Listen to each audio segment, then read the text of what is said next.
পৃথিবীতে আল্লাহ তাআলা অনেক মহিয়সী নারী পাঠিয়েছেন, জান্নাতি নারী পাঠিয়েছেন, অনেক উত্তম নারী পাঠিয়েছেন।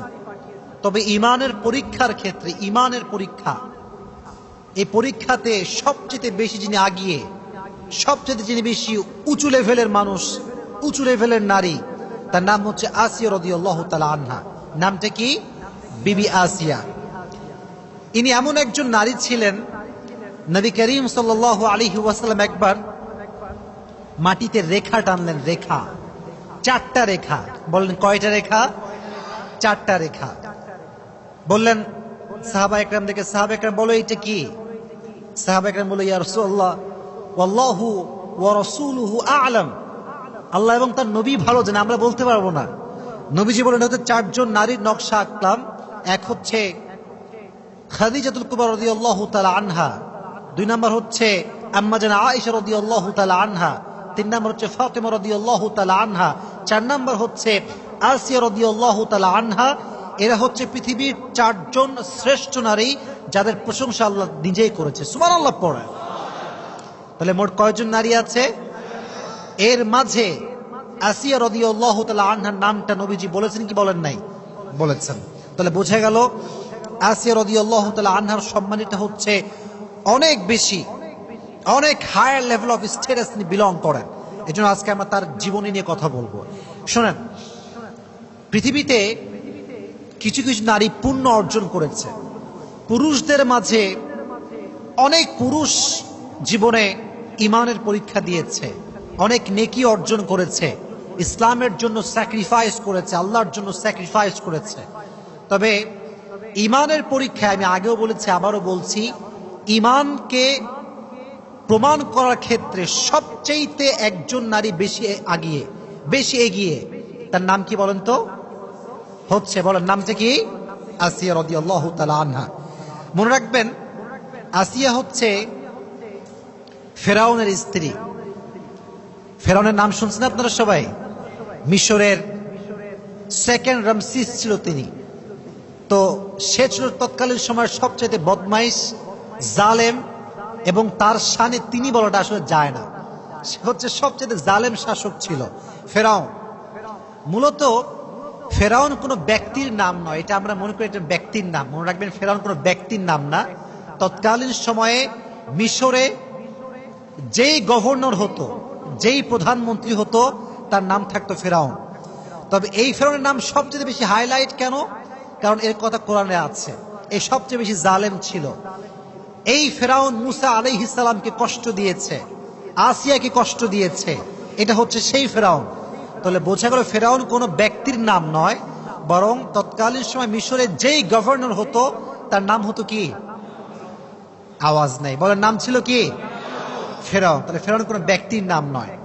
প্রিয় ভাইয়েরা, মনে রাখবেন, যার স্বামী বড়লোক হয়, যার ছেলে বড়লোক হয়, যেই মেয়ের বাপ বড়লোক হয়, এদের ইগো সমস্যা হয়। কথা ঠিক আছে না যুবক ভাইরা? বলো। বাপের টাকা বেশি হলে মেয়েদের ভাবের কোনো অভাব নাই। তো দেখেন, ফেরাউন তৎকালীন সময়ের প্রধানমন্ত্রী। আমাদের দেশের প্রধানমন্ত্রীর নাম কি? শেখ হাসিনা। তৎকালীন সময়ের নাম কি ছিল? ফেরাউন, 2nd রামসিস। তো বিবি আসিয়া প্রধানমন্ত্রীর স্ত্রী, গভর্নরের স্ত্রী, তবুও তার আচার আচরণ, ভালোবাসা, ব্যবহার এতটা সুন্দর ছিল, কখনো তার ব্যবহারে অহংকার প্রকাশ পেত না। সুবহানাল্লাহ পড়ে।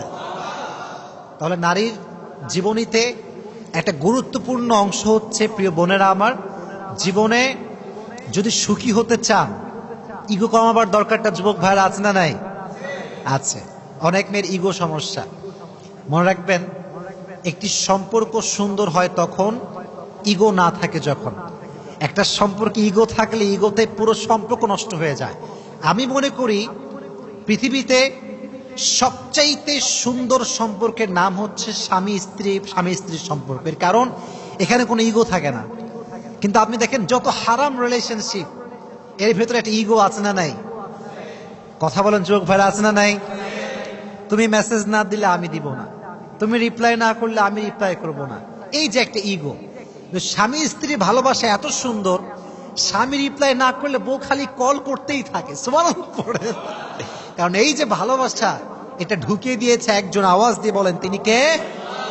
তা আমি আমার ওয়াজেও বলি, আজকেও আসিয়ার জীবনে বলতে গিয়ে বলে ফেলছে একটা কথা, পৃথিবীতে কিছু কিছু নারী কখনো সুখী হতে পারে না। তার ভিতর থেকে এক নাম্বার নারী হচ্ছে সেই নারী যে নারীর ভিতরে ইগো আছে, সে কখনো সুখী হতে পারে না। কারণ ইগো যার আছে তার কপালে ভালো কোনো ছেলে জুটে না। কারণ ভালো ছেলেরা কখনো ইগোওয়ালা মেয়েকে পছন্দ করে না, ভালো ছেলেরা সবসময় বিনয়ী মেয়েকে পছন্দ করে। বলেন তো নবীজির সর্বপ্রথম স্ত্রীর নাম কি ছিল? মাশাআল্লাহ, বলেন নাম কি ছিল? আচ্ছা, তিনি কি অহংকারী ছিলেন না বিনয়ী ছিলেন? সবচেয়ে ধনী মানুষ তিনি, ইগো নাই। আর আজকালকার মেয়েরা একটু ফর্সা হইলে ভাবে আর বাঁচে না, এরকম মেয়ে আছে না নাই যুবক ভাইয়ারা?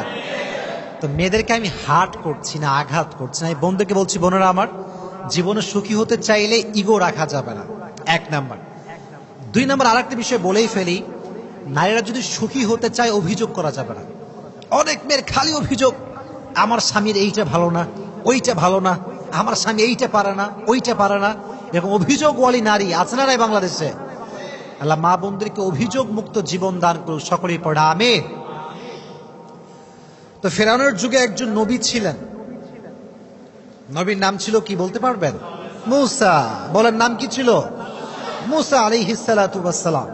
ওয়াজে আমরা ঢুকে যাচ্ছি, তাকবীর দেন, লিল্লাহি তাকবীর। ফেরাউন একদিন স্বপ্নে দেখতে পেল একজন ছোট্ট শিশু মিশরে জন্মগ্রহণ করবে, যে শিশু আমার রাজ্যকে ধ্বংস করবে, আমার বাদশাহত্বকে ধ্বংস করবে, আমার যে ধর্ম আমি পালন করি সে ধর্মকে সে পরিবর্তন করবে, আমি যে প্রভু দাবি করি আমার প্রভুর দাবিকে সে মাটির নিচে মিশিয়ে ছারখার করে দিবে। এটা সে স্বপ্নে দেখলো। কেউ যদি এই স্বপ্ন দেখে যে আমার রাজত্ব শেষ হয়ে যাবে, তার কি আর ঘুম আসার কথা? ফেরাউনের ঘুম হারাম। কেই ছেলে, কেই শিশু, রাজ্যের সবাইকে ডাকলেন তিনি। তৎকালীন সময়ে ফেরাউনের মন্ত্রীর নাম ছিল হামান। নাম ছিল কি? হামান। তো হামান পরামর্শ দিল যে জনাব, আপনার উচিত একটি আদেশ জারি করা যে বনি ইসরাইলে, এই মিশরে যত শিশু গ্রহণ করবে ছেলে হলেই হত্যা করবে। নাউজুবিল্লাহ পড়েন, ছেলে হলেই হত্যা। আদেশ জারি হয়ে গেল। তো বর্ণিত আছে যেই সময়ে হত্যার আদেশ বন্ধ ছিল সে সময়ে মূসা আলাইহিস সালাতু ওয়াস সালামের ভাই হারুন, নাম কি প্রিয় ভাইরা? এই যুবকেরা ইসলামিক ইতিহাস জানতে হবে, ইতিহাস বুঝতে হবে, জানতে হবে। আমার পুরো রিসার্চ আমি তোমাদেরকে আধা ঘন্টায় শেয়ার করছি। যারা তোমরা আছো যুবকেরা, অনেকে কলেজে পড়ো, তোমরা স্কুলে পড়ো, অনেকে কম ধারণা আছে বিষয়গুলোতে, ভালো করে বুঝবা। ফেরাউন যে সময়ে ছিলেন বাদশাহ, এই মাইকে প্রবলেম হয়েছে, সাউন্ডটা ঠিক করে দাও একটু। আচ্ছা, যেটা বলছিলাম, তো সেই যুগে ফেরাউনের যুগে একজন নবী, সে নবীর নাম ছিল কি? মূসা। এইদিকে তাকান, নবীর নাম ছিল কি? মূসা। নবীর আরেকজন ভাই ছিল, ভাইয়ের নাম ছিল কি? হারুন আলাইহিস সালাতু ওয়াস সালাম। তো যখন হারুন আলাইহিস সালাতু ওয়াস সালাম জন্মগ্রহণ করেন তখন হত্যার আদেশ বন্ধ ছিল, কিন্তু মূসা আলাইহিস সালাতু ওয়াস সালাম যখন জন্মগ্রহণ করেন তখন হত্যার আদেশটা জারি ছিল। তো মূসা আলাইহিস সালাতু ওয়াস সালামের আম্মাজান বড় ভয় পেলেন যে আহা, যদি আমার সন্তানকে হত্যা করে তাহলে আমার কি হতে পারে, তাহলে আমার কি অবস্থা হতে পারে। তিনি অনেক ভীতু হয়ে গেলেন, অনেক ভয় পেলেন যে আমার কি হতে পারে। তখন তিনি যে কাজটি করলেন সেটি হচ্ছে ওনার সন্তানকে তিনি গোপনে লালন পালন শুরু করলেন, গোপনে, কেউ জানতো না। একটা বাচ্চা যে জন্মগ্রহণ করেছে তার ঘরে কারো কোনো খবরই ছিল না, তবুও ভেতরে একটা ভয়, ফেরাউন যদি জানতে পারে, যদি লিক হয়ে যায়, খবর হয়ে যায়, তাহলে আমার কি হবে। তো আল্লাহ তাআলা আদেশ করলেন যে হে মুসার মা, কথা কি বোঝা যায় যুবক ভাইরা? বলেন কথা বোঝা যায়? যায় যায় তাকবীর দেন, লিল্লাহি তাকবীর। আল্লাহ তাআলা মুসা আলাইহিস সালাতু ওয়াস সালামের মায়ে একটা আদেশ বুঝাই দিলেন যে তুমি তোমার সন্তানকে ছোট্ট একটা কাঠের বাক্স তৈরি করো, কাঠের বাক্স তৈরি করে তুমি তোমার সন্তানকে নীল দরিয়ায় ভাসিয়ে দাও। তো যখন আল্লাহ তাআলা আদেশ করলেন তখন তিনি তাই করলেন। ছোট্ট একটা বাক্সতে মুসা আলাইহিস সালাতু ওয়াস সালামকে বন্দী করলেন, বন্দী বলতে রাখলেন, এবং তাকে তিনি ভাসিয়ে দিলেন। তবে প্রিয় ভাইয়েরা, আল্লাহ তাআলা ওয়াদা করেছিলেন তুমি আমার উপরে ভরসা করে বাচ্চাকে ভাসিয়ে দাও, তোমার বাচ্চাকে ফেরত দিয়ে দিবে একজন। আওয়াজ দিয়ে বলেন তিনি কে? সাউন্ডে কোনো সমস্যা হচ্ছে? তো আমি যেটা বলছিলাম, আল্লাহ তাআলা তাকে হৃদয়ে চিন্তা দিলেন যে তুমি তোমার বাচ্চাকে ভাসিয়ে দাও। তো বাচ্চাকে ভাসানোর পরে মজার ঘটনা দেখেন, খুব ভালো করে খেয়াল করবেন। বলেন তো, মূসা যখন জন্মগ্রহণ করেছিলেন তখন কি হত্যার আদেশ বন্ধ ছিল না জারি ছিল? বন্ধ ছিল না জারি ছিল? জারি ছিল। তো এই বাচ্চাটা ভেসে ভেসে ভেসে কার কাছে আসছে জানেন? ফেরাউনের যেই প্রাসাদ, প্রাসাদের সামনে যে দরিয়ার ছোট্ট একটা নালা চলে গিয়েছে সেখানে এসে থামছে। তো বিবি আসিয়া রাদিয়াল্লাহু তাআলা আনহা এবং তার বান্দি যারা ছিল, দাসীরা সব বসেছিল সেখানে। ছোট্ট একটা কাঠের সিন্দুক ভেসে আসছে, সবে অবাক, কিরে এইটা, কিরে এইটা। যখন খুলেছে দেখছে এত সুন্দর ফুটফুটে বাচ্চা, এতটা সুন্দর বাচ্চা, যতটা সুন্দর বাচ্চা তারা জীবনে কখনো দেখে নাই। সুবহানাল্লাহ পড়ে। নবীর চেয়ে তো এমনি সুন্দর হয়। তো দেখে আল্লাহর কি জেলা খেলা, এটা বড় বোঝা, বড় দায়। তো আসিয়া রাদিয়াল্লাহু তাআলা আনহার অনেক পছন্দ হলো। উনি বললেন ঠিক আছে, এই বাচ্চাকে তোমরা নিয়ে আসো, এ আমার ঘরে থাকবে। এবং ফেরাউন তো যতই হোক স্বামী, তো স্বামী হলে ভালোবাসা স্ত্রীর প্রতি থাকে কি থাকে না? থাকে, ভালোবাসা থাকেই। তো বিবি যখন বলছে এটা আমার পছন্দের বাচ্চা, এটা আমার লাগবেই লাগবে, তখন ফেরাউন বলছে ঠিক আছে যাও, কোনো সমস্যা নেই, আমি একে রাখবো। দেখেন আল্লাহ তাআলার ওয়াদা কতটা সত্য। মনোযোগ আছে সবার? আচ্ছা বলেন তো, মুসা আলাইহিস সালাতু ওয়াস সালাম একজনের নবী, তিনি কে? বলেন তিনি কে? সব ক্ষমতা একজনের হাতে, তিনি কে? মায়ের মন তো ব্যাকুল যে আমি আমার সন্তানকে দরিয়ায় ভাসিয়ে দিয়েছি, কোথায় গেল আমার সন্তান? অস্থির হয়ে গিয়েছে। ওয়াসবাহা ফুআদু উম্মি মূসা ইন কাদাত লাতুবদি বিহি লাউলা আরবাতনা আলা কুলুবিহি লিতাকুনা মিনাল মুমিনিন। আল্লাহ বলছে আমি মুসার মায়ের অন্তরকে ঠান্ডা করে দিলাম, কারণ যদি আমি ঠান্ডা না করতাম সে অস্থির হয়ে যেত। কি হয়েছে ঘটনা? এই বাচ্চা কারো দুধ খায় না, রাজ্যে এত মহিলা, এত মেয়ে, কারো দুধ খায় না। এদিকে মুসার যেই বোন ছিল সে তার পিছে পিছে আসছে। মুসা যায় কোথায়, কোথায় ভেসে ভেসে যায়। সে সব দেখতে পাইছে যে মুসা কোথায় আছে, কোন অবস্থায় আছে। এবং যখন মুসাকে রাজ্যে ঢুকানো হয়েছে, সে কেউ দুধ খাচ্ছে না এই খবরও সে পেয়ে গিয়েছে। তখন সে বলছে সবাইকে ডাক দিয়ে, যাচ্ছে আমি যদি একজন নারীর সন্ধান দিয়ে আপনাদেরকে, এমন নারী যে নারী এখানে আসলেই বাচ্চা তার দুধ পান করবে, আপনাকে তাই গ্রহণ করবেন? সে বলছে অবশ্যই, নিয়ে আসো। কোথায় সেই মহিলা? আল্লাহর আদেশ দেখেন, সঙ্গে সঙ্গে সে গিয়ে মুসা আলাইহিস সালাতু ওয়াস সালামের মায়ের কাছে গেলেন, গিয়ে বললেন যে এই ঘটনা, আপনাকে এখন ফেরাউনের কাছে যাওয়া লাগবে। নিয়ে আসছে। নিয়ে আসার পরে যখনই বাচ্চা কোলে নিয়েছে, সঙ্গে সঙ্গে বাচ্চা তার দুধ পান করতে শুরু করে দিয়েছে। সুবহানাল্লাহ পড়ে। তো যখন দুধ পান করতে শুরু করছেন, ফেরাউনের মনে সন্দেহ, কিরে এই বাচ্চা কারো দুধ পান করে না, এই মহিলার দুধ কেন পান করে? ভেতরে একটা সন্দেহ যুবক ভাইরা আছে না নাই? আছে। তখন বললো, এই কি খবর, এই বাচ্চা তোমার দুধ কেন পান করছে? কি ব্যাপার, সমস্যাটা কোথায়, বা বাস্তবতা আসলে কি? তখন সে বলল যে দেখুন, আমি এমন একজন নারী, এমন একজন মহিলা যে আমার কাজই হচ্ছে বাচ্চাদেরকে দুধ পান করানো। এজন্য যে কোনো বাচ্চাই আমার দুধ সহজে পান করে, এই জন্য এই বাচ্চাও খুব সহজে আমার দুধ পান করেছে। এই যে একটা উপস্থিত জবাব, এটা মুসার মায়ের অন্তরে ঢুকাই দিয়েছে। একজন আওয়াজ দিয়ে বলে তিনি কে? এবার আল্লাহর কি সুন্দর আমানত রক্ষা।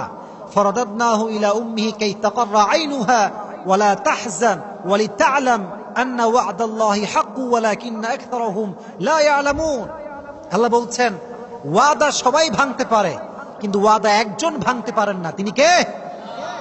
এবার হামান বলল, ঠিক আছে, এই মহিলাকে আমাদের প্রাসাদে রেখে দাও, এবং প্রত্যেক নারীর যেই বেতন তার চেয়ে ডবল বেতন দিয়ে নারীকে রাখা হোক। সুবহানাল্লাহ পড়ে আল্লাহ তাআলা মূসা আলাইহিস সালাতু ওয়াস সালামকে তার মায়ের গর্ভে ফিরিয়ে দিলেন। আমরা ঘটনার দিকে আসছি, আসিয়ার জীবনের মেইন চ্যাপ্টারে আমরা আসছি। এটা বলতেই হবে, আসিয়ার জীবনী বলতে গেলে মূসা আলাইহিস সালাতু ওয়াস সালামের জীবনীটা উল্লেখ করাটা অনেক বেশি জরুরি একটা বিষয়। তো দেখেন, যখন মূসা বড় হল, প্রথমে হচ্ছে শৈশব, তারপরে কৈশোর, তারপরে যৌবন। যখন একটু যুবক হয়েছে, তাগড়া কিছুটা যুবক, একটা অকাজ করে ফেলছে, একটা ভুল কাজ করে ফেলেছে। আচ্ছা, মাঝে মাঝে আমাদের মাঝে ঝগড়া লাগে না? ঝগড়া লাগে কি লাগে না? লাগে। মনে করেন আপনি রাজশাহী সিএনবি আছে না, এই কথা কয় না, আছে না নাই? গেছো তোমরা? গেছো? কখন গেছো? আচ্ছা, তো দেখছেন ওখানে গিয়ে মারামারি লাগছে, দুজন ছেলে পেলে খুব মারামারি। এই কি রে, তোমার বাড়ি কোথায়? বলছে এদের লিলো ভাই, আমি এখানকার জি, আমি এখানে বাড়ি। আরে বলছে তোর বাড়ি কোথায়? বলছে আমার বাড়ি চট্টগ্রাম। বলছে কি, চট্টগ্রামের ছেলে রাজশাহীর ছেলেকে মারছে? এটা কিভাবে সম্ভব? আপনি দিন এখানে ঘুষি, কারণ আমার পক্ষের লোক রাজশাহীর লোক মার খায়, এটা সহ্য করা যায় না। লে ঘিরেলে মারামারি শুরু হয়ে গেল। তো ব্যাপারটা এরকম হয়েছে। মূসা আলাইহিস সালাতু ওয়াস সালাম রাস্তা দিয়ে হাঁটছেন, হঠাৎ করে দেখছেন যে দুজন মারামারি করছে।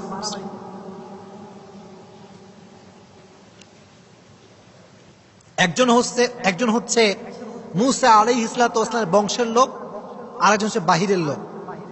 তো মূসা তার পক্ষের লোকের মানে পক্ষ নিতে গিয়ে এমন একটা ঘুষি মারছে ওই লোককে, এক ঘুষিতে জায়গায় শেষ, মরে গেছে, জায়গাতেই ডেড, স্পট ডেড।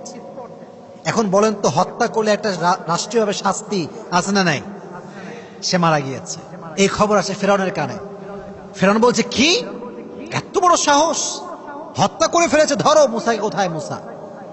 এখন আসিয়া রাদিয়াল্লাহু তাআলা অনেক চিন্তিত, কারণ সে তো আমার সন্তানের মতো, তাকে যদি হত্যা করা হয়, মা হিসেবে ভিতরে একটা কষ্ট আছে না নাই? কষ্ট পাবেন তিনি। তো বললেন যে ঠিক আছে, আমার রাজ্যের একজন লোক দরকার যে মূসাকে এই পেগাম দিবে যে মূসা যেন রাষ্ট্রের এই প্রাসাদে আর ফিরে না আসে। তখন তার একজন লোক ছিলেন, বিশেষ লোক, তাকে তিনি পাঠালেন মূসার কাছে। গিয়ে বলল, ইয়া মূসা, তোমাকে রাষ্ট্রের পক্ষ থেকে হত্যা করার আদেশ দেওয়া হয়েছে। ফখরুজ ইন্নী লাকা মিনান নাসিহিন, তুমি বের হয়ে যাও, আমি তোমার কল্যাণকামী একজন লোক, এখান থেকে বের হয়ে যাও। তো মূসা আলাইহিস সালাতু ওয়াস সালাম মিশর ত্যাগ করলেন। এবার গেলেন মাদায়েন। শহরটার নাম কি শুনি নাই? মাদায়েন, বলেন নাম কি? চলে গেলেন। চলে যাওয়ার পরে দীর্ঘদিন সময় পার হয়ে গেল, মূসা আসে না। এবার আসেন মেন কাহিনীতে। তাকবীর দেন, লিল্লাহি তাকবীর। বহু লম্বা সময় পার হওয়ার পরে মূসা আলাইহিস সালাতু ওয়াস সালাম ফিরে আসছেন, তবে একা ফিরে আসেন নাই, তার ভাইকে নিয়ে আসছেন। আর তিনি কোনো সাধারণ যুবক হয়ে ফিরে আসেন নাই, তিনি আল্লাহর নবী হয়ে ফিরে এসেছে। সুবহানাল্লাহ পড়েন। রাজ্যে খবর পড়ে গেল যে মূসা ফিরে এসেছে এক সত্যের পেগাম নিয়ে, সত্যের বাণী নিয়ে মূসা ফিরে এসেছে। সবাই অবাক, কিসের বাণী মূসা নিয়ে আসছে? রাষ্ট্রের প্রজা, মন্ত্রীবর্গ, প্রাইম মিনিস্টার সব এক জায়গায় বসে গিয়েছে। কি খবর? মূসা কি বলবে আমাদের জন্য? মূসা প্রথমে এসেই বলল, ক্বালা ইয়া কওমি ইবুদুল্লাহা মা লাকুম মিন ইলাহিন গায়রু। প্রত্যেক নবীর একটা মেসেজ সেম ছিল। মেসেজটা হচ্ছে ইবাদতের যোগ্য, উপাসনার যোগ্য পৃথিবীতে কোনো মূর্তি নয়, কোনো শিরকি কাজ করা যাবে না, ইবাদত করতে হবে শুধুমাত্র একজনের। তিনি কে? ফেরাউনের মাথা গরম। ফেরাউন কয়, আরে আমি হলাম প্রভু, আমি হলাম রব, আমি হলাম খোদা, আর সে কোন খোদার কথা কয়? নাউজুবিল্লাহ পড়লেন না যুবক ভাইয়েরা? মাথা গরম, বলে ধরো মুসাকে। ওর সাহস কোত্থেকে আসলো এইটা? এবার শুরু হলো মুসার সঙ্গে দ্বন্দ্ব, সেই দ্বন্দ্ব। কিন্তু সত্যের বিজয় তো সুনিশ্চিত, সত্য কখনো হারতে পারে না। মুসা আলাইহিস সালাম প্রত্যেকটা ধাপে, আপনারা জানেন যে একটা জাদুর খেলা হয়েছিল, আপনারা শুনছেন সবাই কথাটা, জাদুর খেলা। যে মুসা আলাইহিস সালামের লাঠি বিশাল বড় সাপ হয়ে গিয়েছিল, জাদুকরদের সব সাপ বাঘ সিংহ সব খেয়ে ফেলেছে। তো ফেরাউন প্রত্যেকটা ক্ষেত্রে হার মেনে গিয়েছে মুসার সামনে, কারণ এটা তো কোনো মিথ্যা বাণী নয়, এটা একজনের বাণী। তিনি কে? এবার ফেরাউনের মাথা মারাত্মক গরম, বাসায় ফিরে আসছে। ফেরাউন বলছে এবার আমি মুসাকে হত্যা করব, যেটাই হোক না কেন, দারুনি আক্তুল মুসা, আমি হত্যা করেই ছাড়বো। ওয়ালিয়াদউ রাব্বাহ, সে যতই ডাকুক না কেন তার রবকে, আমি তাকে হত্যা করেই ছাড়বো। মনে রাখবেন, সত্য যখন মানুষের সামনে প্রকাশিত হয়ে যায় তখন দুর্বল মানুষ আর চুপ থাকে না। মনে রাখবেন, বিড়াল যখন বাধ্য হয়ে যায় তখন সে সিংহকেও হামলা করে। ঠিক কিনা যুবক ভাইরা বলেন? যখন সে বাধ্য হয়ে যায় তখন একজন যুবক দাঁড়িয়ে গিয়েছে, দাঁড়িয়ে বলছে, ফেরাউন, আমি বিশ্বাস করি যে মুসা যে দাবি করেছে সেটা দাবি তো সত্য। তুমি কি আতাকতুলুনা রাজুলান আইয়াকুলা রাব্বি আল্লাহ ওয়া ক্বাদ জাআকুম বিল বাইয়িনাতি মির রাব্বিকুম, তুমি কি এমন যুবককে হত্যা করবে যে সত্যর বাণী নিয়ে আসছে, যে সত্যের পতাকা নিয়ে আসছে, যে সত্যের বাণীকে সমুন্নত করবার জন্য এসেছে, তুমি কি এমন যুবককে হত্যা করবা? ফেরাউন কয়, কিরে, আমার গোলাম ও তার পক্ষের লোক, ধর এরে। যখনই ধরতে যাবে সে পালাই গেছে। কিন্তু অবাক করা বিষয় হচ্ছে, তার একজন স্ত্রী ছিল, সে ছিল ফেরাউনের বান্দি, ফেরাউনের দাসী। যুবক ভাইয়েরা একটা কথা মাথায় রাখবেন, এখন আসলে গোলাম আমরা ব্যবহার করি না, দাসী আমরা ব্যবহার করি না। আগের যুগে দাসী ছিল কিছুটা স্ত্রীর মতো। এটা নলেজে রাখবেন যে স্ত্রীর সঙ্গে যেমন সহবাস করা যায় এখন, এটা হালাল, এবং এটা নবীজির হাদিসের মাধ্যমে, কোরআনের মাধ্যমে এটা স্পষ্ট প্রমাণিত। তবে তৎকালীন সময়ে দাসীর সঙ্গে সহবাস করা হালাল ছিল। তো প্রত্যেকটা বাদশা, বড় বড় লোক, বড় প্রধানমন্ত্রী বলেন, বড় ধনী বলেন, সবার দাসী ছিল। তো তার যে দাসী ছিল ফেরাউনের, এই দাসীর স্বামী ছিল এই যুবকটা, যে যুবকটা ফেরাউনের বিপক্ষে স্লোগান তুলেছিল। এটা বড় মর্মান্তিক ঘটনা। এই ঘটনা আর তারপরে একটা ঘটনা, এই দুটো শুনলে আমাদের আলোচনা আজকে শেষ হয়ে যাবে। ফেরাউন বলল, ঠিক আছে, যেহেতু সে পালিয়ে গিয়েছে, এবার তার বউকে ধরো। বউকে নিয়ে আসছে, যুবতী মেয়ে, বয়স খুব বেশি একটা নয়, দুইটা মাত্র মেয়ে। কয়টা মেয়ে? তোমরা সবাই বলো যুবক ভাই, কয়টা মেয়ে? দুইটা মেয়ে। একটা হচ্ছে হাঁটতে পারে, কথা বলতে পারে, আর একটা হচ্ছে কোলের শিশু। কিসের শিশু? কোলের শিশু, বাচ্চা, একদম বাচ্চা। এই তুমি কি ঈমান এনেছো? এই বাদী, তুমি কি ঈমান এনেছো? স্পষ্ট ভাষায় বলছে, আমি আল্লাহর উপর ঈমান এনেছি। ঈমান কাকে বলে? তো বলছে, তুমি যদি মুসার উপরে ঈমান এখন না ছাড়ো, আল্লাহকে যদি অবিশ্বাস না করো, আমার প্রভুত্ব যদি তুমি স্বীকার না করো, তোমাকে আমি আগুনে পুড়িয়ে মারব, তোমার সন্তানদেরকে আমি আগুনে পুড়িয়ে মারব। এই সবাই যাও, আগুন জ্বালাও, খড়ি নিয়ে আসো। আগুন বিশাল বড় লম্বা এড়িয়ে ধরে আগুন জ্বালানো হয়েছে। বলছে, ঈমান আনবা? বলছেন, নো, আমি আল্লাহকে বিশ্বাস করে। ওর বাচ্চাকে ধরো। ঠাস করে, যে বড় মেয়েটা ছিল, বেশি বড় না, ছোট্ট, তবে কথাও বলতে পারে, হাঁটতেও পারে, অবুঝ শিশু, ধরে টেনে হিচে নিয়ে যাচ্ছে। ফেরাউন বলছে, তুমি জাস্ট এই কথা বলো যে তুমি আমাকে বিশ্বাস করে প্রভু হিসেবে তোমার মেয়েকে ছেড়ে দেব। কিচ্ছু বলছে না, চুপচাপ। আপনি বোঝেন ঈমান কাকে বলে। ইমান কাকে বলে? টেনে হিচড়ে বাচ্চাকে নিয়ে গিয়ে ঠাস করে জ্বলন্ত আগুনে ফেলাই দিস। যেমন ভাবে আমরা পেঁয়াজি ভাজি, আলুর চপ ভাজি, গরম চুলার উপরে যখন তেল দিয়ে পেঁয়াজ যখন ফেলা হয়, ঠাস করে একদম ভাজা হয়ে আমাদের সামনে, চোখের সামনে ভেসে ওঠে। মেয়েটার পুরো গায়ের রক্ত গোস্ত আগুনে ফেলার সঙ্গে সঙ্গে পুড়ে ছারখার হয়ে বিচ্ছিন্ন হয়ে গিয়েছে। মা তার চোখের সামনে সব দেখছে, সব দেখছে। যদি একবার বলে তোমাকে আমি বিশ্বাস করি, প্রভু হিসেবে বিশ্বাস করি, সব মাফ পেয়ে যাবে, বলছে চুপচাপ। প্রথম মেয়েকে শেষ, জ্বালিয়ে পুড়িয়ে ছারখার। এবার ছোট্ট বাচ্চা, কোলের শিশু, মা কোলে নিয়ে আছে। এবার বাচ্চাকে নেওয়া হয়েছে। কোলের শিশু তো কিছুই বোঝে না, ও তো মামাও চিৎকার করতে পারে না, খালি ম্যা ম্যা করছে, ম্যা ম্যা করছে। আর মায়ের হৃদয়টা ভেঙে চুরে চূর্ণ বিচূর্ণ হয়ে যাচ্ছে। একদিকে ফেরাউন, আর একদিকে আমার ইমান, আমি কোনটা বাঁচাবো? এবার তখন বাচ্চাকে নিয়ে যখন আগুনে ফেলেছে ছোট্ট শিশুকে, পুড়ে ছারখার হয়ে গিয়েছে। মায়ের হৃদয়টা ভেঙে চুরে চূর্ণ বিচূর্ণ হয়ে গিয়েছে, চোখের অশ্রু শুকিয়ে গিয়েছে, কাঁদতেও পারছে না, ভেঙে চুরে চূর্ণ বিচূর্ণ হয়ে গিয়েছে। আল্লাহ বলছে, জিবরাইল, মায়ের চোখের পর্দা হটিয়ে দাও। চোখ খুলে গেল, দেখতে পেল তার সন্তান মারা যাচ্ছে, মেয়ের রুহুটা কবজ হচ্ছে, বের হচ্ছে। সচক্ষে মেয়েকে দেখতে পাওয়া শুরু করেছে সে। তার মেয়ে ডাক দিয়ে বলছে, আম্মা জান, টেনশন করবেন না, ওয়ালা তাখাফ ওয়ালা তাহজান, আমরা অচিরেই জান্নাতে একসঙ্গে সাক্ষাৎ করব। সুবহানাল্লাহ পড়। আল্লাহ সাক্ষাৎ করাই দিলেন মেয়ের সঙ্গে। তো যখন দুই মেয়ে শেষ আগুনে পুড়ে, এবার বান্দির পালা।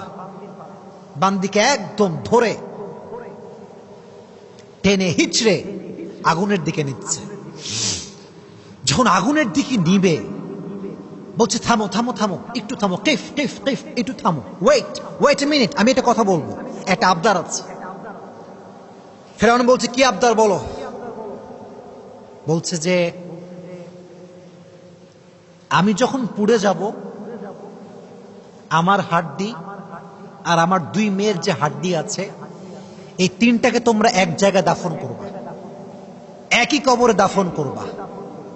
ফেরাউন বলল, ঠিক আছে যাও, তোমার এই আবদারটা রাখা হলো। যখন মাকে জ্বালিয়ে পুড়িয়ে ছারখার করে দেওয়া হলো, মায়ের হাড্ডি দাফন করা হলো সন্তানের হাড্ডির সঙ্গে। 2000 বছর, হাদিস থেকে বলছি, 2000 বছর পরে নবীজি মেরাজে গেলেন। বাইতুল মাকদাস থেকে যখন তিনি উপরে উঠবেন, জান্নাতের সুঘ্রাণ ভেসে আসছে, জান্নাতের সুগন্ধি ভেসে আসছে। নবীজি বলছেন, এই সুগন্ধি কোত্থেকে আসছে ইয়া জিবরাইল? জিবরাইল বলছে, নবী হে, 2000 বছর আগে ফেরাউনের বাদীকে হত্যা করা হয়েছে আগুনে পুড়িয়ে, তার সন্তান সহ। ওই যে তাদেরকে দাফন করা হয়েছে যে মাটিতে, সে মাটির থেকে আজ অব্দি জান্নাতের সুঘ্রাণ ভেসে আসছে। সুবহানাল্লাহ পড়ায়। ইমান কাকে বলে? ইমান হারায়নি। যখন তারা এভাবে মারা গেল, আসিয়া চোখের সামনে সব দেখতে পেয়েছে। আসিয়া আলাইহিস সালাতু ওয়াস সালাম দেখার সঙ্গে সঙ্গে প্রকাশ্যে ইমান এনেছে যে আমি আজ থেকে ঘোষণা করলাম, আমার রব একজন, আমার প্রভু একজন, আমার স্রষ্টা একজন। আওয়াজ দিয়ে বলেন, তিনি কে? ইমান কাকে বলে? ইমান কাকে বলে? তো আসতে যখন ইমান আনছে, ফেরাউনের মাথা গরম। হ্যাঁ, তুমি আমার বউ, তুমি আমাকে প্রভু হিসেবে মানবা না? এটা কেমন করে সম্ভব? আসিকে ধরো, আটক করো। শুরু হলো নির্যাতন, জেলখানায় প্রথমে বন্দী করা হলো। আসি ইমান আনে না। 2 নম্বরে তার, দেখেন এদিকে তাকান, জুলুম কাকে বলে দেখেন। একটা কাঠ আনা হলো, কাঠ, কাঠ চেনেন না আপনারা সবাই? কাঠ, কাঠ নিয়ে আসছে, কাঠে প্যারেক ঢুকাইছে, প্যারেক। এদিকে তাকান, প্যারেকের 2টা মাথা থাকে, একটা হচ্ছে আগা আর একটা হচ্ছে গোড়া। দেখবেন যে যে আগাটা একদম চিকন, খেয়াল করছেন? আগাটা কেমন হয় ভাই? চিকন না হলে তো ঢুকবে না, চিকন হয় দেখবেন। আর উপরেরটা ওটা একটু মোটা হয়। তো প্রত্যেকটা কাঠে প্যারেক ঢুকাইছে, প্যারেক। প্যারেকের আগা যখন বের হয়েছে, হালকা করে বের করছে, প্রত্যেকটা কাঁটা এভাবে বের হয়ে আছে, কাঠের ভেতর থেকে এভাবে ঢুকে। কথা কি বোঝা যায় আমার? যাচ্ছে যাচ্ছে, বোঝা যাচ্ছে? এই কাঠের উপরে আসিয়া তো মেয়ে মানুষ, আমরা জানি যে মেয়ে মানুষের শরীরের চামড়া জেনুইনলি অনেক নরম হয়, পুরুষদের চামড়া মোটামুটি শক্ত হয়, আর জিম করলে আরো শক্ত হয়, কিন্তু মেয়েদের চামড়া এমনিতে নরম হয়। তো আসিয়াকে ধরে বেঁধে এই কাটা যুক্ত কাঠে শোয়াই দেওয়া হয়েছে। কি বর্বরতা, কি নির্যাতন, কি নির্যাতন, কি জুলুম! ইমান আনবি না মানে ইমান আনতে হবে তোকে আমার উপরে, তো রবকে তুই বিশ্বাস করতে পারবি না। আসিয়া তবুও ইমান ছাড়ে নাই। এবার আসিয়াকে বের করা হয়েছে, আগুনের তাপ লেলিহান শেখা তার পিঠে ছ্যাঁক দেওয়া হয়েছে। এরকম অনেক জুলুমের কথা আমরা শুনতে পেয়েছি, আমরা পড়েছি। সব কথা আমি বলতে চাচ্ছি না এবং আমি বলবো না। সর্বশেষ যতটা জুলুম করা হয় ততটা ইমান বাড়ে, যতবার জুলুম করে ততবার আসিয়া পড়ছে লা ইলাহা ইল্লাল্লাহ মুহাম্মাদুর রাসূলুল্লাহ সাল্লাল্লাহু আলাইহি ওয়াসাল্লাম। ইমান ছাড়া না। সর্বশেষ ফেরাউন বুঝতে পারলো যে একে দিয়ে আমার আর কাজ হবে না, একে শুলিতে চড়িয়ে দাও, শুলি নিয়ে আসো। আমি আমার যে ইমোশনটা আছে আমি বলতে পারছি না, মানে আমার ভাষাটা আসছে না আর কি, আমি পারতেছি না বলতে আর কি। শুলি নিয়ে আসা হলো, আসিয়াকে বেঁধে শুলিতে চড়ানো হলো, বেঁধে দিয়ে একদম।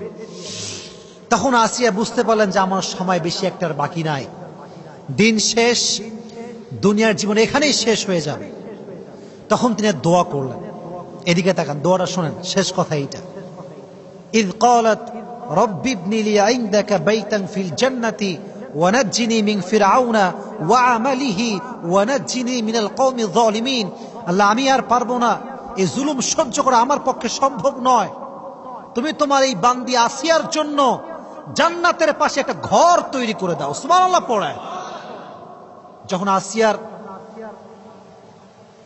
রুহুটা কবজ হবে, যখন তিনি এই প্রচন্ড তাপে প্রচন্ড কষ্টে জুলুমের শিকার হয়ে মারা যাবেন, আল্লাহ তার চোখের পর্দা খুলে দিলেন। তিনি যখন তার রুহ কবজ হবে তখন তিনি তার স্বচক্ষে জান্নাতের সব নাজ ও নিয়ামত দেখতে শুরু করে দিলেন। সুবহানাল্লাহ। পরীক্ষা কাকে বলে? শুলিতে চড়ে দিয়েছে, শুলিতে চড়ে মারা গিয়েছে, শেষ, প্রত্যেকটা চামড়া খসে পড়েছে, রক্ত বের হয়েছে, ইমান ছাড়ে নাই, ইমান ছাড়ে নাই। এজন্য আমি শুরুতে একটা কথা বলেছিলাম বারবার, যে পৃথিবীতে অনেক নারী এসেছে, অনেক ইমানের পরীক্ষা দিয়েছে, অনেক পুরুষ এসেছে, অনেক ইমানের পরীক্ষা দিয়েছে, বাট একজন নারীর ইমান সবচেয়ে শক্ত ছিল, যিনি ইমানের পরীক্ষায় উত্তীর্ণ হয়েছিলেন, তার নামটা কি? যদি বোঝেন আরো জোরে বলেন, নামটা কি? মা বোনদের জন্য, আমাদের জন্য এখান থেকে শিক্ষা নেওয়ার দরকারটা যুবক ভাইয়েরা আছে না নাই? এজন্য আজ থেকে আমাদের শিক্ষা হচ্ছে, বাতিল যতই আমাদেরকে জুলুম করুক না কেন, আমরা কখনো ইমান হারাবো না। রাজি আছেন তো ইনশাআল্লাহ? এক নাম্বার শিক্ষা হচ্ছে ইমানটা মজবুত হতে হবে। যে কোনো সিচুয়েশন হোক না কেন ইমানের বাহিরে যাওয়া যাবে না। আমার সঙ্গে বলেন, এবার আমাকে রিপ্লাই করতে হবে। এতক্ষণ ওয়াজ শুনেছেন, এখন রিপ্লাই করেন। যত অবস্থা খারাপ হোক না কেন ইমানের বাহিরে যাওয়া, ইমানের বাহিরে যাওয়া। দুই নাম্বার শিক্ষা এটা, উপরে মাইক আছে, আমার বোনেরা আমাকে শুনছে আমি জানি, অনেক মুরব্বী দাদিরা নানিরা আমার বোনেরা আমাকে শুনছে আমি জানি। বলেন তো, আসিয়ার স্বামীর নাম কি ছিল? এই তো মাশাআল্লাহ, নাম কি ছিল? এত ওয়াজ করলাম এতক্ষণ ধরে, কোন ওয়াজে কি বুঝতে পারছেন যে আসিয়া তার স্বামীর সঙ্গে খারাপ ব্যবহার করেছে? বুঝি নাই, করেছে? ফিরআউন কি ভালো মানুষ না খারাপ মানুষ? হিসেবে তারা জুতা দিয়ে পেরানোর কথা, জুতা দিয়ে মারার কথা। শিক্ষা, স্বামী যত খারাপ হোক, যতই খারাপ হোক, স্ত্রী তার ব্যবহার খারাপ করতে পারবে না, পারবে না। হ্যাঁ, যদি একান্ত না হয়, একান্তই ভালো না হয়, গাঁজাখোর, মদখোর, নেশা করে, নামাজ পড়ে না, সর্বোচ্চ শেষ লেভেল হচ্ছে তালাক, ডিভোর্স। ডিভোর্স দিয়ে দেন একদম সব নিয়ম কানুন মেনে, যেটা আপনার খুলা তালাক আছে, যেভাবেই হোক স্বামী থেকে পরিত্রাণ পান, কিন্তু খারাপ ব্যবহার শুনি নাই, খারাপ ব্যবহার করা 2 নাম্বার। 3 নাম্বার যে শিক্ষাটা, এটা প্রাসঙ্গিক না, অপ্রাসঙ্গিক। কারণ আসিয়ার জীবনী জানতে গেলে একজন নবীর জীবন জানতে হয়। নবীটার নাম কি ছিল? মাশাআল্লাহ, নাম কি ছিল? মুসা আলাইহিস সালাতু ওয়াস সালাম। এই যুবকরা হতাশ, আমরা অনেকেই হতাশ, যারে চাইছে আসে না কেন। অনেকে আছে না এরকম, যে বিয়ে করছে একজনে কিন্তু হয় না, আরো জনে ভালোবাসে, এরকম যুবক ভাইরা হয় না? হয়। দেখো, একটা কথা এখান থেকে শিক্ষা আছে, আল্লাহ যার জন্য যা নির্ধারণ করে রেখেছে তা সঠিক সময়ে আল্লাহ দিয়ে দিবে। শুধুমাত্র অপেক্ষা করতে হবে, ভরসা করতে হবে একজনের উপরে। তিনি কে? দেখেন, ছোট্ট বাচ্চাকে ধরে একটা ছোট্ট টেবিলে ছোট্ট একটা বাক্সে ঢুকায় ভাসাই দিছে। ভরসা একমাত্র আল্লাহর উপরে, যে আল্লাহ আমাকে দিবে, আমার বাচ্চা আল্লাহ আমাকে ফেরত দিবেই দিবে। ফেরত পাইছে না? কথা বলেন, পাইছেন রাজশাহীর ভাইরা? পাইছে। তাহলে বোঝা গেল, যে কোনো জিনিস তোমার জীবনে চাওয়া পাওয়া থাক না কেন, ভরসা এবং চাওয়ার জায়গা একজনের কাছে। তিনি কে? মানুষের কাছে যত বেশি আশা করবা তত বেশি কষ্ট পাবা। মানুষ হচ্ছে সবচেয়ে বড় বেঈমান। যার কাছে যত বেশি আশা রাখবা সে তোমাকে তত বেশি ভাগবে। এজন্য কারো কাছে চাওয়ার কোনো দরকার নাই। প্রত্যেকটা সময় মোনাজাত করে হাত তুলে দোয়া করবা একজনের কাছে। তিনি কে? 3 নাম্বার। 4 নাম্বার হচ্ছে, জুলুম করে কেউ কখনো মুক্তি পায় না। কথা কি বোঝা যায়? কথা বলেন, বোঝা যায়? জুলুমের শেষ পরিণাম খারাপই হয়। জুলুম করে কেউ কখনো রেহাই পায় না। এই জন্য আমি তোমাদেরকে বলি, দেখো, এই যে মেয়েরা অনেক বেঈমান আজকাল, অনেকে এই যুবকদের সঙ্গে প্রেম টেম করে বিয়ে করে টাকলাকে, বিয়ে করে সরকারি চাকরিজীবী। কারণ মেয়ে বাংলাদেশে আছে না? কথা বলো, আছে না? নাই? সব মেয়ে না, কিছু কিছু মেয়ে আছে। তো যেই হোক, আমি কাউকে আঘাত দিচ্ছি না। আমার কথা হচ্ছে, তোমাকে মানুষ যত কষ্ট দিবে তুমি তত বেশি চুপ থাকবা, আর তোমার সব অভিযোগ, তোমার সব কষ্ট আল্লাহর উপরে ছেড়ে দিবা। মনে রাখবা, জালিমের দিন একদিন না একদিন শেষ হবে। কেউ তোমার দীর্ঘশ্বাসের কারণ হবে, কেউ তোমায় কষ্ট দিবে আর আঘাত করবে, সে খুব বিন্দাস আরামে থাকবে, এটা কোশ্চেন কালো সম্ভব নয়। কারণ এটা ন্যাচার অফ ল, এটা রিভেঞ্জ আছে। এমন একটা সময় আসবে যে তোমাকে কাঁদিয়েছে সে একদিন কাঁদবে। এটা কিন্তু পৃথিবীর নিয়ম, বাস্তবতা এইটা। এর জন্য মাথায় রাখবা, তোমাকে যে মানুষ যতই কষ্ট দিক না কেন পাল্টা গালি দিবা না। তোমার ভরসার জায়গায় একজন আওয়াজ দিয়ে বলে, তিনি কে? তো ফেরাউন যতই জুলুম করুক না কেন মরছে কিন্তু পানির তলে ডুবে। কোথায় ডুবে মরছে? পানির তলে। ঘটনা আপনারা জানেন না সবাই? যখন ডুবে মরছে তখন বলছে, হায় হায় হায়, আমি ঈমান আনলাম, এবার আমি বিশ্বাস করি মুসা আল্লাহর নবী, আল্লাহ তুমি এক, আর কেউ নাই। মরার সময় ঈমান আনছে। এই মরার সময় ঈমানের কোনো লাভ কি আছে? আসলে আছে? নাই। তাহলে বোঝা গেল, জুলুমের শেষ রক্ষা কখনো ভালো হতে পারে। জালেমকে আল্লাহর উপর ছেড়ে দাও, কাউকে নিয়ে কোনো অভিযোগ রাখবা না। যে তোমাকে যত বেশি কাঁদাবে সে জীবনে তত বেশি কষ্ট পাবে।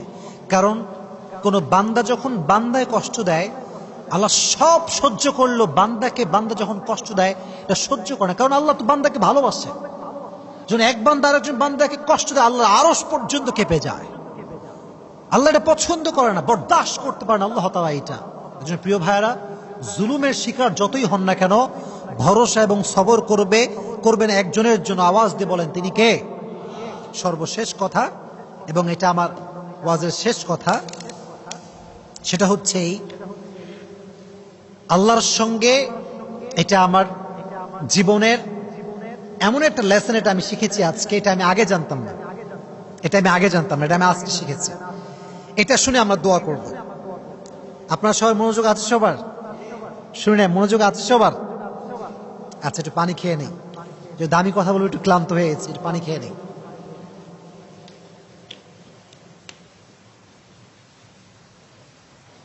আচ্ছা, আমরা সবাই আল্লাহকে ভালোবাসি তো? বলেন ভালোবাসি তো? বলেন ইনশাআল্লাহ ভালোবেসে যাবো ইনশাআল্লাহ। মনে রাখবেন, ভালোবাসা এটাকে উর্দুতে বলা হয় মোহাব্বত। এটাকে বলা হয় কি? সবাই বলেন, আবার বলেন। আচ্ছা, এই ভালোবাসার আর একটা ওয়ার্ড আছে, এটাকে বলা হয় উর্দুতে ইশক। এটা কি বলেন দেখি? ইশক। মোহাব্বত মানেও ভালোবাসা, ইশক মানেও ভালোবাসা। তবে আল্লাহকে মোহাব্বত করলে হবে না, আল্লাহর সঙ্গে ইশক করতে হবে। কি করতে হবে? মোহাব্বত না ইশক? ইশক।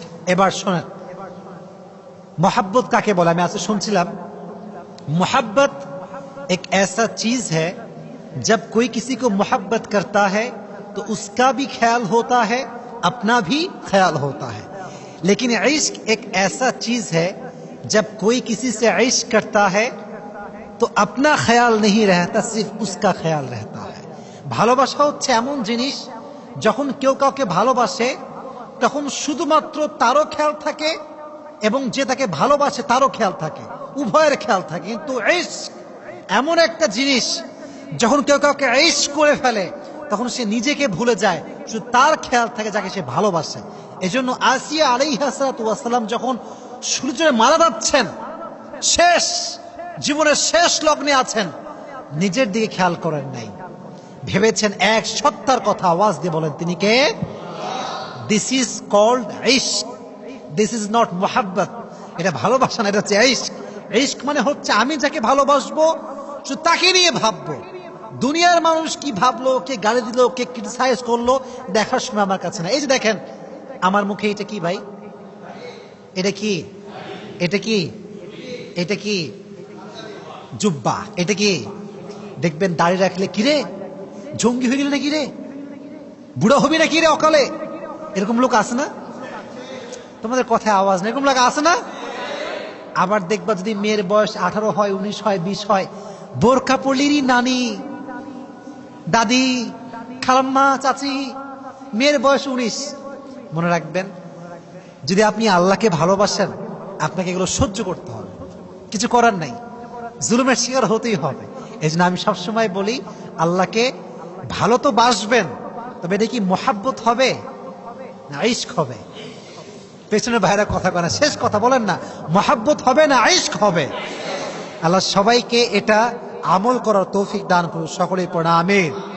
আমরা যা যা শুনেছি, যতটুকু শুনেছি, আল্লাহ সবাইকে এটা মানা, বোঝা এবং আমল করার তৌফিক দান করুন, সকলেই পড়া আমিন।